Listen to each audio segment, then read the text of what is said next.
वंदे संस्कृतम के official channel पर आप सभी लोगों का स्वागत है। आप लोग का कमेंट आता है, लाइक आता है, मुझे बहुत अच्छा लगता है। बहुत सारे लोग यदि मुझे कॉल भी कर रहे हैं और अगर आप लोग चाहते हैं तो मैं लाइव क्लास भी चला सकती हूँ, पर उसके लिए आप सभी लोग कमेंट करिएगा वीडियो को देखने के बाद। यदि आप लोग की इच्छा हो लाइव क्लास की तो मुझे बताइएगा, समय लिख करके कमेंट के माध्यम से मैं लाइव क्लास ले सकूँगी। बाद में वो वीडियो पड़ेगी, आप लोग उसे पढ़ पाएंगे। ऐसा नहीं है कि वीडियो वहाँ से हटाई नहीं जाएगी और आपको नियमित क्लास मिलती रहती है। वीडियो को देखना ना भी भूलें और वीडियो को पूरा देखें और अधिक से अधिक लोगों तक शेयर करें। निश्चित रूप से आपको समझ में आएगा। कहीं भी यदि लगता है कि नहीं समझ में आता है तो आप मुझसे कांटेक्ट ज़रूर करें और कमेंट के माध्यम से आप मुझे कांटेक्ट करें, मैं रिप्लाई ज़रूर करूँगी। और जो कहीं भी आपको कमी नज़र आती है मुझे बताएं, मैं और अच्छे से बताने की आपको कोशिश करूँगी। जो भी अध्यापक वर्ग या अध्यापिका वर्ग लोग पढ़ते हैं, मैं समझ सकती हूँ कुछ चीज़ों को भूल गए हैं, पर मैं बहुत सहज तरीके से उसे बताने की कोशिश कर रही हूँ। हम लोग देख रहे थे संज्ञा को, तो संज्ञा में कुछ संज्ञाएं शेष थी जिसको आज हम लोग देखते हैं कितना हो पाता है। संज्ञा हम लोग का टॉपिक था, पीछे संज्ञा पढ़े थे। तो संज्ञा में शायद पिछले क्लास में हम लोगों ने देखा था टी संज्ञा और उपधा संज्ञा ना, अचो अंत्यादि टी और उपधा संज्ञा अलो अंत्यात पूर्व उपधा। ठीक है, आज हम लोग देखते हैं संप्रसारण संज्ञा। पूछेगा संप्रसारण संज्ञा करने वाला सूत्र कौन सा है? संप्रसारण। ध्यान से देखिएगा, कठिन नहीं लगेगा, आसान है। संप्रसारण संज्ञा, इसका सूत्र है इग। इसका सूत्र है इग यड़ः संप्रसारण। संप्रसारणम इग यड़ः संप्रसारणम, छूट गया। इग यड़ः संप्रसारणम, इग यड़ः संप्रसारणम, इग यड़ः संप्रसारणम सूत्र है। आपसे पूछेगा संप्रसारण का संज्ञा करने वाला सूत्र कौन सा है, तो कहिएगा इग यड़ः संप्रसारणम। और आप लोग जब नोट बनाते हैं ना, मेरा वीडियो देखें तो नोट निश्चित रूप से कॉपी और पेन ले करके आप बैठें। हाँ, कुछ लोग ये कहते हैं कि दूर से देखने में दिक्कत होती है, तो मैं कोशिश तो करती हूँ बड़ा लिखने की, और डिजिटल बोर्ड नहीं है। जब चीज़ें हो जाएंगी, थोड़ा सा यदि आप लोग का सपोर्ट रहा तो जल्दी ही आ जाएगा, तो फिर पढ़ाना थोड़ा आसान हो जाएगा। अभी मुझे लिखना होता है और लिखने में थोड़ा सा दूर हमको कैमरा इत्यादि रखना पड़ता है, जिसके कारण आपको छोटा दिखाई देता है। तो मेरे वॉइस को आप लोग ज़रूर सुने और इससे लिखने की कोशिश भी करें। उसको थोड़ा जूम करके देखेंगे तो आप सभी लोग को दिखाई देगा। इग यड़ः संप्रसारणम, इग। अब इग यहाँ क्या है? इग, तो ग के स्थान पे क हो जाएगा। अभी आप बस इतना ही जाने, इसको हम तोड़ रहे हैं, बनेगा इग और ये क्या बन जाएगा? यड़। इग यड़ः संप्रसारणम। हम लोग पढ़ते हैं ई को यणच संधि ना, तो इक के स्थान पे यण होता है। ये यण संधि का उल्टा है। यण संधि में हम लोग पढ़ते हैं, आपको संधि पढ़ाएंगे तो वहाँ बताएंगे इक के स्थान पे क्या होता है? यण होता है। ई उ रिल री के स्थान पर या व रला हो जाएगा, लेकिन यहाँ उसका उल्टा है संप्रसारण संज्ञा, यही आपको समझना है। यहाँ यण के स्थान पर इक होगा। किसके स्थान पे? यण के स्थान पर। आप लिख लीजिएगा, हम लिख दे रहे हैं। यण के स्थान पर, यण के स्थान पर इक होगा। यण के स्थान पर इक होगा। प्रत्याहार वाली वीडियो जरूर देखिएगा, नहीं तो आप ये नहीं जान पाएंगे इक के अंतर्गत कितने वर्ड आएंगे। मैं बार बार इसे बताती हूँ, इक में 4 वर्ड आएंगे, ई उ री और री। कहाँ से उठाएंगे? ई से। आयुड़ में आ को छोड़ देंगे ना, ई से लेकर के रिल री के क तक जाएंगे, ऊपर के 2 सूत्रों में जाएगा। आयुड़ में आ को छोड़ेंगे, ई से उठाएंगे और रिल री के क तक जाएंगे। और यड़ में हाइवरट का ह छोड़ देंगे और लड़के ड़ तक लेंगे ना, यड़ प्रत्याहार। तो ये कह रहा है यड़ के स्थान पर इक आदेश होगा। यड़ के स्थान पे क्या करना है, इक करना है। और इको यणच संधि में क्या करते हैं, इक के स्थान पर यण करते हैं, उस संधि का उल्टा है, ध्यान रखना। अब ये कह रहा है कि यण के स्थान पे क्या हो जाएगा, एक हो जाएगा।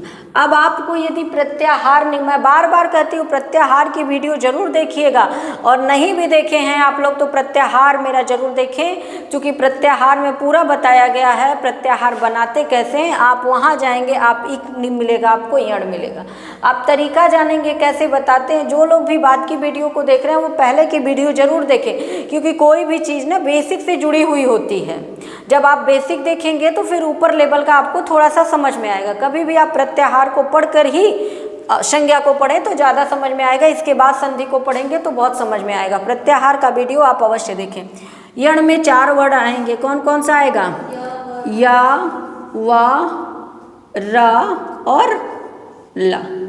या व र ल के स्थान पे क्या हो जाएगा, ई, उ, री और री। बस आपको यही समझना है। इक प्रत्याहार में इक के स्थान पे क्या हो जाएगा, यण के स्थान पे इक हो जाएगा। ठीक, इग यड़ संप्रसारण, यण के स्थान पे क्या हो जाएगा, इक, यण के स्थान पे इक होगा, उसे ही संप्रसारण कहेंगे। आपसे परीक्षा में पूछे कि इक के स्थान पे यण होगा तो क्या कहेंगे, कहे तो संधि कहेंगे। कौन सी संधि हो जाएगी ना, हाँ, इको यणच। इक के स्थान पे यण होगा तो यण संधि हो जाएगी, और यण के स्थान पे इक होगा तो संप्रसारण हो जाएगा। क्या होगा, संप्रसारण हो जाएगा। हम एक आध उदाहरण को लेते हैं, बहुत सीधी प्रक्रिया आपकी तरफ नहीं लेके चलते हैं, पर आप यहाँ समझिए। य के स्थान पे ई, व के स्थान पे उ, री के स्थान, र के स्थान पे ली और ल के स्थान पे री हो जाएगा। एक उदाहरण देखते हैं हम लोग।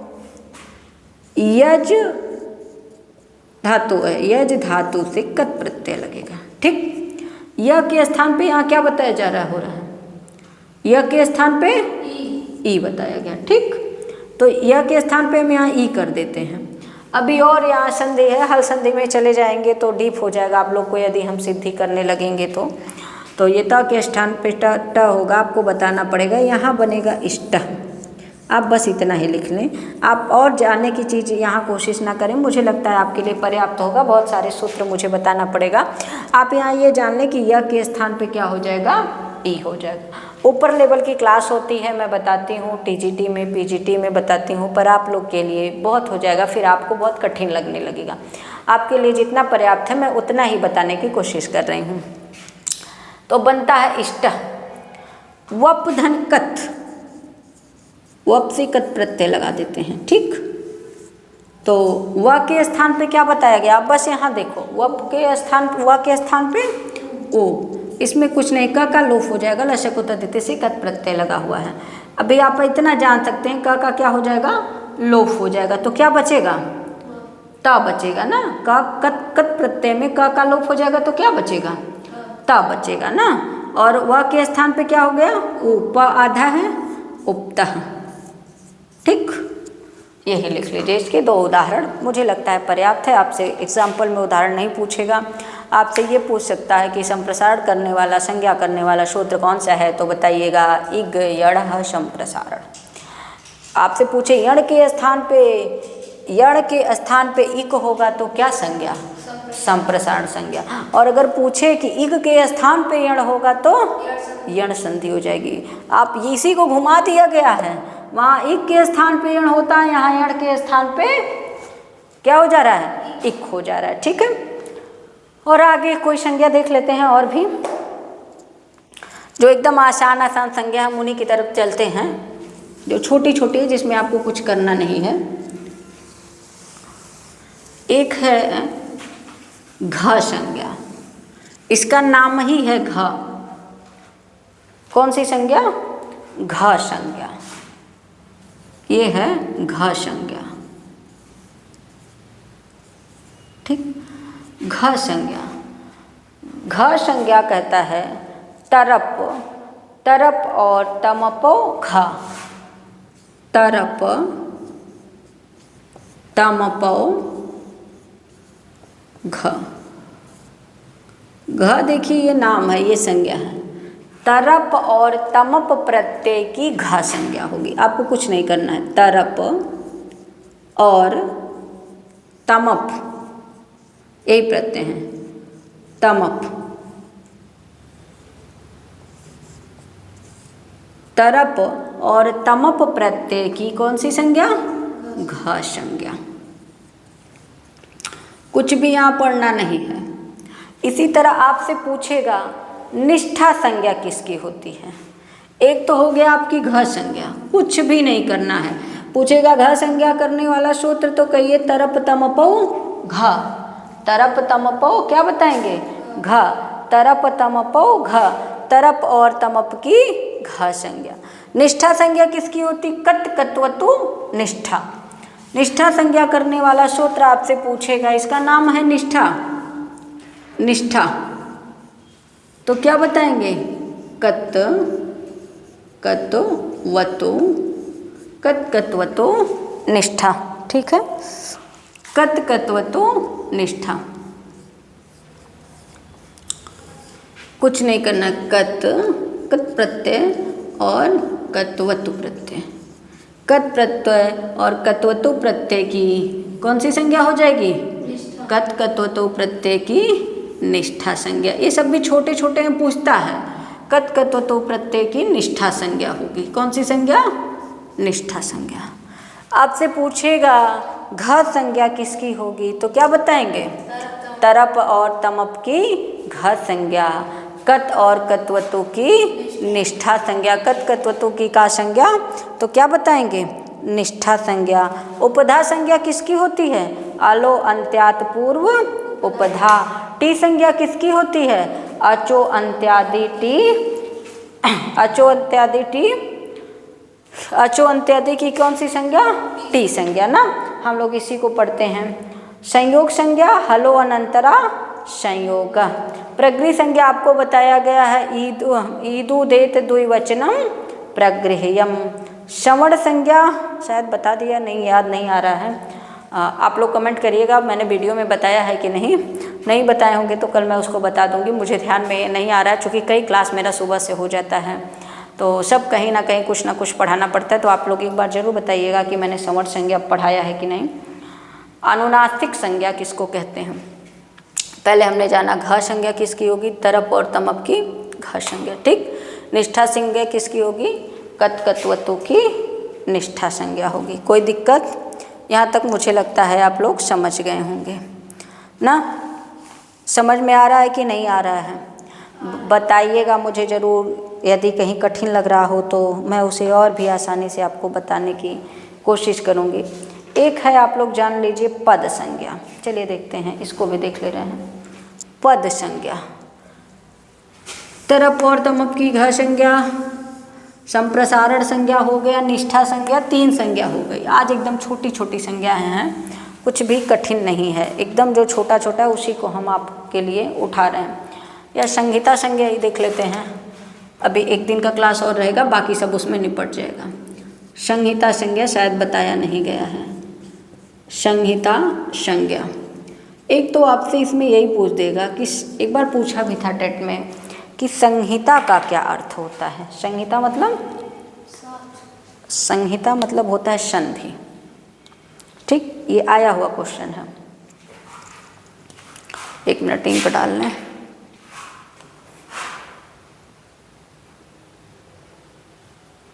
इहो ये मोरा जात बा।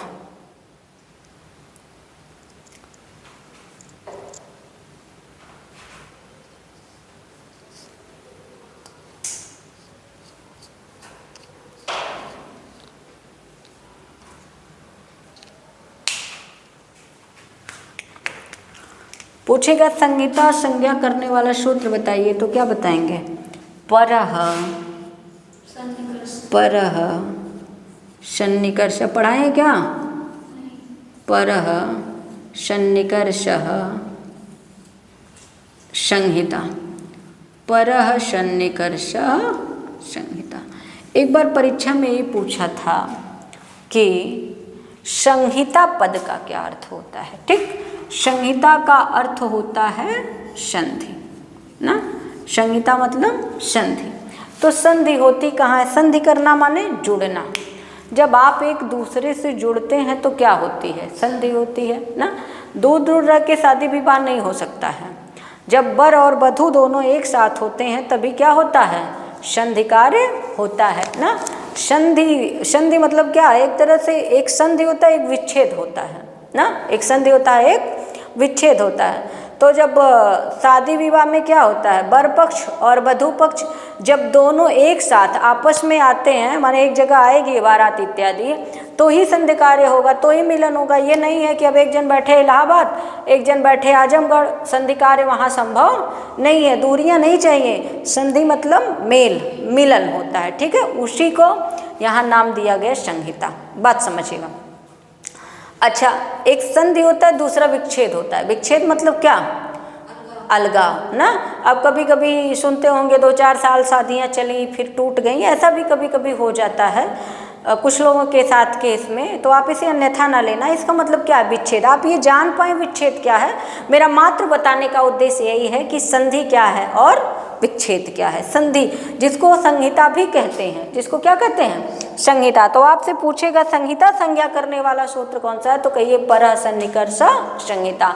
ऑप्शन दे देगा उसी में कि अचो अंत्यादि अलो अंत्यादि पूर्व उपधा, अचो अंत्यादि टी, तरप तमप उघा।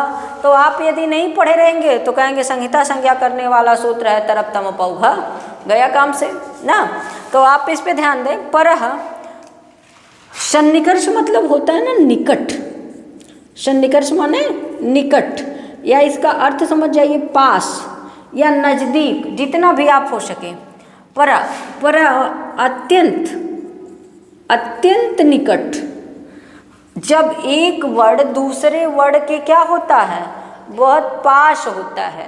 मतलब दोनों में अलगाव कुछ पता ही ना चले। आज के भाषा में लोग कहते हैं हम तुमसे दूर भले हैं, तुम हमारा प्राण हो।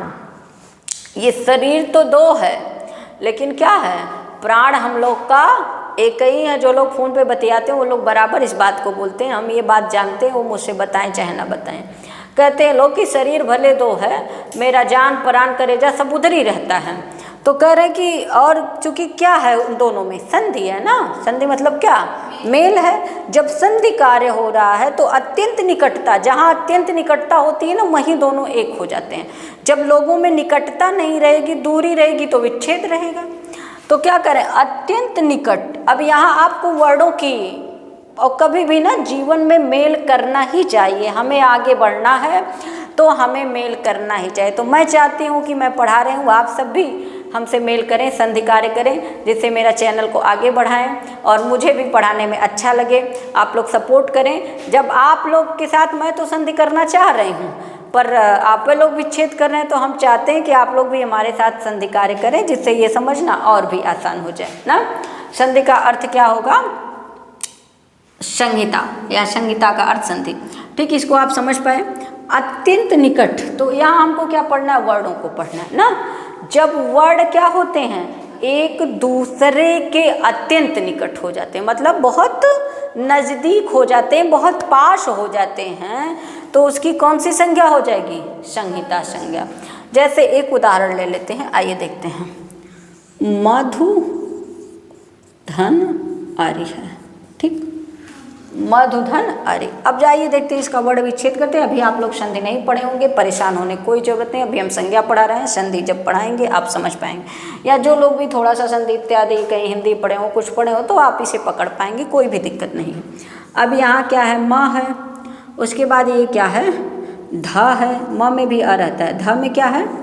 ऊ है। ठीक, उसके बाद क्या है? इधर आरी है। तो ऊ के स्थान पे क्या होता है? व होता है। ऊ के स्थान पे क्या हो जाएगा? व हो जाएगा। अब ये धा बेचारा आधा हो गया, म उतार लिया हमने, इधर धा आधा हो गया है, इधर क्या है? ऊ के स्थान पे व, इधर क्या दिख रहा है? अरी ना। अब अ को किस में जोड़ देंगे? व में जोड़ देंगे, री बचेगा। इसका संयोग कर दीजिए, देखिए म ध्व री क्या बन गया? मध्वरी। अब ये देखिए ऊ और आ इस कदर मिला कि क्या बन गया, व बन गया ना। ऊ और आ इस कदर मिला कि व बन गया। इसमें हम लोगों ने ऊ और आ की क्या देखा, वर्णों की समीपता देखा ना, वर्णों की समीपता, वर्णों की नजदीकी को देखा। कोई और उदाहरण ले लेते हैं, जैसे प्रति, उसके बाद क्या है एक। अब यहाँ ई के स्थान पे क्या हो जाता है, यह हो जाता है, तो ता क्या हो जाएगा, आधा हो जाएगा। इसको उतार लेते हैं प्रत्यय, और ए को क्या कर किया जाएगा, ये एक है ना, ए क्या हो जाएगा, घोड़ैया चढ़ा दो, क बच जाएगा, उतार लेंगे प्रत्येक ना, क्या हो जाएगा प्रत्येक। मुझे उम्मीद है कि आप सबको समझ में जरूर आया होगा। दूसरा उदाहरण लेते हैं, रमा धन ईश। क्या है, रमा और क्या है, ईश। अब आइए देखते हैं, रमा में क्या दिख रहा है, आ, इधर क्या है र, उसके बाद म में क्या है आ, उसके बाद क्या है ईस, ईस का ईसा को अलग कर लीजिए, आ और ई मिलकर क्या बनता है, ए बनता है। आ और ई मिलेगा तो क्या बनेगा, ए बनेगा। अभी घबराइएगा नहीं, ये हम आपको आगे बताएंगे। अब खाली आप यहाँ र म बेचारा आधा है तो म पे क्या कर देंगे, ए को चढ़ा देंगे, और इधर क्या बचा हुआ है श। अब ए को चढ़ा देंगे तो क्या बनेगा र मेष। ठीक, कोई दिक्कत नहीं। मुझे उम्मीद है सबको समझ में आया होगा ना। आज के लिए हम इतना ही रखते हैं। आगे आप लोग की क्लास फिर हम कल देखेंगे। इसे वीडियो देखिएगा, नहीं समझ में आएगा तो मुझे बताइएगा, और समझ में आता है तो आप लाइक शेयर और सब्सक्राइब जरूर करें।